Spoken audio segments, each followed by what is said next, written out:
shalom, damai di hati. Pada kesempatan ini kita akan mengikuti ringkasan pelajaran sekolah Sabat yang sudah memasuki pelajaran kedua di triwulan kedua tahun 2021. Judul dari pelajaran kedua ini adalah Perjanjian Utama. Pelajaran ini adalah merupakan ringkasan singkat sebenarnya dari seluruh buku triwulan kedua yang banyak berbicara tentang janji. Ayat yang diambil sebagai ayat landasan atau ayat hafalan, sebagai ayat kunci daripada pelajaran sekolah Sabat pelajaran kedua ini diambil dari Keluaran 19 ayat 5, berbunyi demikian.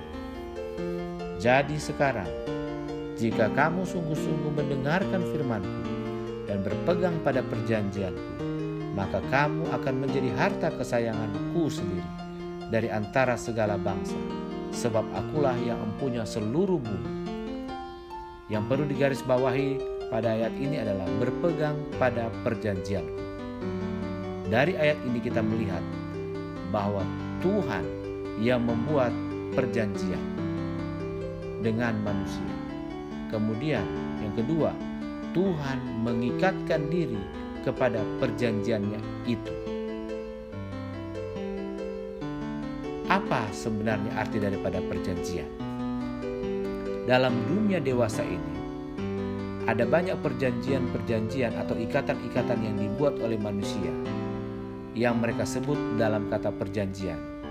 Namun banyak kali perjanjian-perjanjian itu batal.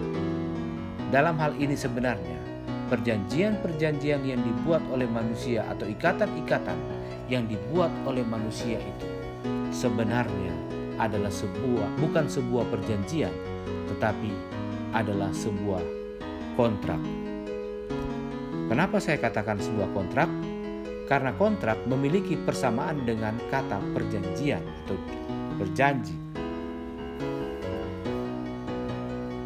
Kalau perjanjian dengan kontrak memiliki kesamaan, yaitu ada hitam di atas putih dan juga ada ketentuan-ketentuan yang perlu dijalankan bersama-sama. Namun ketika seseorang tidak dapat atau tidak melakukan ketentuan-ketentuan itu atau salah satu ketentuan itu, maka bila mana hal itu batal, berarti itu bukanlah sebuah perjanjian, itu adalah sebuah kontrak. Oleh karena perjanjian, hubungan ini tidak lekam oleh waktu, tidak lekam oleh apapun, atau satu pihak pun membatalkan sesuatu oleh karena ketentuan, tetapi perjanjian ini tetap. Kata perjanjian ini lebih related dengan kata wasiat atau surat wasiat. Kita tahu bersama bila mana orang tua membuat surat wasiat itu harus diikuti dan itu hukumnya sangat kuat. Itu adalah sebuah komitmen yang kuat. Tidak ada yang boleh membatalkan. Anak-anak pun tidak bisa membatalkan akan surat wasiat daripada orang tua. Begitu kuat kata wasiat ini. Dan itulah yang diambil menjadi landasan kata untuk perjanjian dalam perjanjian atau di dalam kitab Ibrani dalam Alkitab kita yang diambil dari kata berith. Mari saya jelaskan lebih dalam lagi arti kata perjanjian ini. Biasanya digunakan di dalam sebuah perkawinan. Dalam sebuah perkawinan, ketika seorang mempelai pria mengucapkan janji setia kepada mempelai wanita, artinya sang mempelai pria itu mengakui bahwa dia mencintai wanita itu dan dia mengikatkan diri kepada wanita itu. Bila mana di kemudian hari wanita itu tidak sesuai dengan harapannya, maka cintanya tidak dapat batal. Dia sudah mengikat diri dalam sebuah perjanjian atau pernikahan. Demikian pula sebaliknya dengan wanita. Bila mana wanita ini mengucapkan janji setia sampai maut memisahkan kepada sang pria ini atau mempelai pria ini, Maka bila mana di kemudian hari mempelai pria ini melakukan tidak sesuai dengan harapan daripada mempelai wanita ini, maka mempelai wanita tidak dapat membatalkan akan perjanjiannya, oleh karena dialah yang mengikatkan diri kepada mempelai pria ini. Jadi mereka saling mengikatkan hubungan mereka. Jadi tidak lekam oleh waktu, tidak lekam oleh apapun. Inilah sebuah dasar kata, arti kata perjanjian itu. Dan kata perjanjian ini sesuai dengan firman Tuhan di dalam ayat yang kita sudah ambil dari Keluaran 19 ayat 5, bahwa Tuhan yang mengikatkan diri kepada manusia, Tuhan yang mencintai manusia itu. Coba saudara-saudara bayangkan bila mana Tuhan tidak membuat perjanjian dengan manusia, tapi lebih menggunakan kata kontrak. Oke, saya akan kontrak dengan Anda manusia. Kalau Anda tetap setia, maka dengan kontrak ini, mengikuti aturan-aturan ini, maka saya akan mengasihi kalian. Tapi kalau tidak, saya akan membiarkan kalian. Hal ini tentu kita akan menjadi satu kerugian yang besar bagi manusia. Karena kita banyak kali menyakiti hati Tuhan. Kita banyak kali membuat dosa di hadapan hadirat Tuhan. Tetapi oleh karena Tuhan sudah membuat perjanjian dengan kita, dengan kasih-Nya yang kekal, Dia mengasihi kita dengan tanpa pamrih, dengan tidak ada embel-embel apapun. Kasih-Nya adalah kasih yang tulus dan tidak memiliki motif terselubung. Inilah kasih Tuhan. Dan sebagai bagian daripada kita ikut di dalam perjanjian ini adalah, ikut dalam perjanjian Tuhan ini adalah kita merespons akan perjanjian ini. Kita mengikuti akan perjanjian ini. Dan kita wujudkan melalui perbuatan-perbuatan kita yang memuliakan nama Tuhan. Di dalam perjanjian antara Allah dengan manusia yang disebutkan di dalam Alkitab, ada memiliki beberapa unsur-unsur penting, yaitu di sana adalah janji-janji Allah. Oleh karena penurutan kita, lalu kemudian adalah rencana keselamatan Allah. Jadi yang menjadi dasar daripada perjanjian Allah adalah kasih-Nya yang begitu ajaib, kasih karunia-Nya yang begitu dalam, yang Dia akan ungkapkan itu kepada manusia. Dia ungkapkan itu dalam sebuah ikatan, yaitu sebuah perjanjian. Sebut saja perjanjian yang Tuhan sudah buat sebagai contoh, yang Allah buat dengan Nuh. Di dalam Kejadian pasalnya yang ke-6 ayat 8 dikatakan, karena Nuh mendapatkan kasih karunia daripada Tuhan. Jadi karena Nuh mendapat kasih karunia dari Tuhan, dia membuat perjanjian dengan Nuh. Meskipun dunia ini akan dibinasakan dengan air bah, engkau dan keluargamu akan masuk, akan diselamatkan. Jadi sebenarnya ini adalah kasih karunia Tuhan yang Tuhan ceritakan bagaimana umat-umat Tuhan itu akan diselamatkan. Oleh karena kasih-Nya lah, maka oleh karena kasih karunia Tuhan lah, maka manusia itu dapat diselamatkan.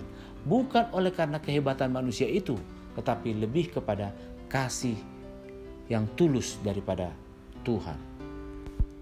Jadi bukan karena Nuh adalah, Nuh, karena kamu adalah orang yang ganteng, karena kamu adalah orang yang pintar, maka saya mengasihimu. Tidak demikian. Tetapi memang pada dasarnya Tuhan menyatakan Dia mengasihi manusia itu. Dia rindu untuk menyelamatkan manusia itu. Dan Nuh mendapatkan kasih karunia daripada Tuhan.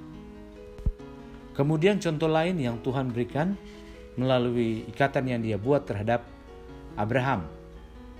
Dia membuat perjanjian dengan Abraham. Dia mengikatkan perjanjian dengan Abraham untuk membuktikan betapa kasih karunia-Nya begitu dalam, begitu tulus kepada Abraham.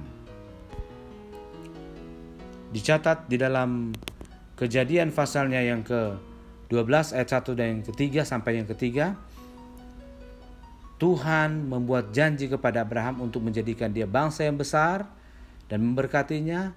Tuhan berjanji kepada Abraham akan membuat masyhur dan menjadi berkat, dan Tuhan akan memberkati orang yang memberkati Abraham dan mengutuk orang yang mengutuk Abraham, dan oleh karena Abraham semua bangsa di bumi akan mendapatkan berkat.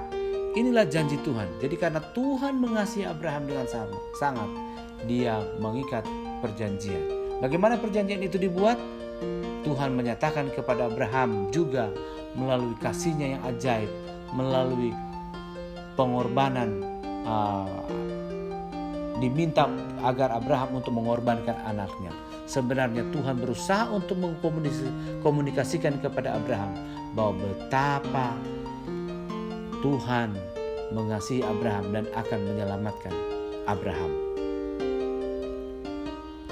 Jadi perjanjian Allah buat kepada Abraham adalah perjanjian kasih karunia, sama seperti dengan Nuh.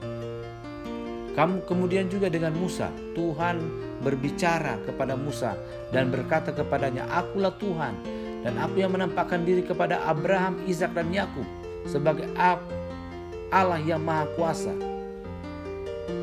Dan aku juga menegakkan perjanjianku dengan mereka, dengan umat Israel, atau dengan Abraham, Ishak dan Yakub, untuk memberikan kepada mereka tanah Kanaan, tanah perjalanan mereka di mana mereka pergi."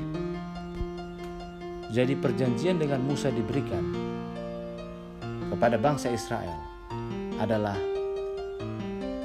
perjanjian kasih karunia, perjanjian yang sama ketika Tuhan berbicara kepada nenek moyang mereka, Abraham, Ishak, dan Yakub. Ada beberapa perjanjian ini diungkapkan dalam banyak cara, di mana menyatakan kembali penekanan utama dalam perjanjian dengan Abraham, yaitu ada hubungan spesial antara Allah dengan umatnya. Kemudian mereka akan menjadi bangsa yang besar. Kemudian penurutan dituntut.